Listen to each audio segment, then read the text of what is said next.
L'auberge fantôme, The Halfway House, un film britannique de 1944 de Basil Dearden, d'après un roman de Dennis Ogden, avec dans la distribution Mervyn et Glynis Jones, Tom Walsh, Françoise Roset, Esmond Knight, Valérie White et Alfred Drayton. Le sujet.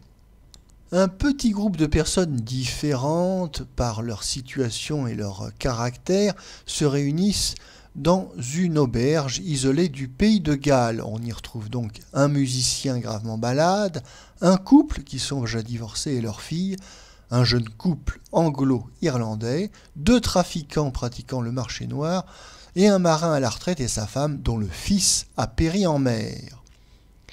Cette auberge, ainsi que ses tenanciers, père et fille, se révèlent bien étranges. Notre avis, ce film est une production des studios Ealing, studios de cinéma qui seront célèbres dans l'après-guerre, car ces studios sont à l'origine des grands classiques de la comédie britannique, tels que Pimlico en 1948, Noblesse oblige en 1949 et puis jusqu'à Lady Killers en 1955. Malheureusement, L'Auberge fantôme n'est pas devenu un film classique. Oui, on peut dire que ce film a loupé sa cible. C'est un film ambitieux, mais qui tombe à côté. Entreprendre un film fantastique est toujours un pari risqué, surtout quand on se prend trop au sérieux.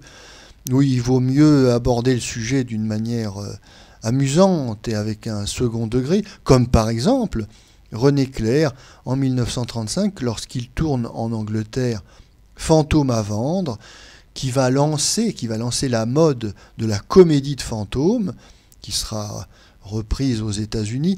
Mais ici, non, on n'est pas dans la comédie, on n'est pas dans la satire, on est dans un conte, une fable un peu philosophique et un petit peu prétentieuse. Des pouvoirs surnaturels résolvent les problèmes personnels de gens très différents. Oui, vaste programme.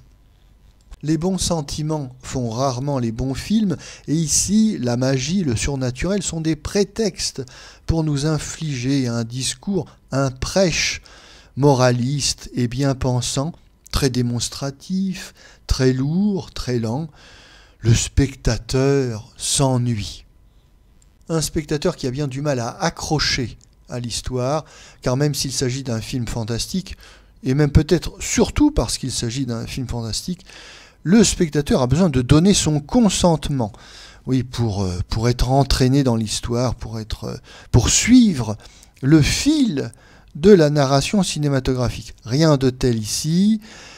On a beaucoup de mal à s'intéresser au destin de ces personnages divers dans cette auberge hantée, fantomatique.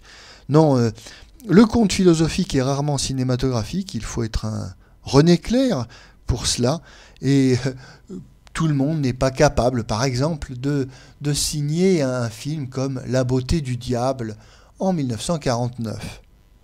Si la maladresse et les graves défauts dans le fond et dans la forme de l'auberge fantôme condamnent le film, en revanche, on doit reconnaître une certaine subtilité dans le message de propagande de ce film. Oui, on est en 1944, et l'Angleterre n'étant pas Hollywood, où les films de propagande sont bêtes et méchants et sont vraiment du bourrage de crâne très primaire, ici le message anglais est plus fin, plus subtil. Tous ces personnages réunis dans l'auberge et qui sont fort différents les uns des autres et avec des intérêts parfois divergents et antagonistes, eh bien, tous créent quand même une communauté de destin et sont tous unis pour le meilleur et pour le pire.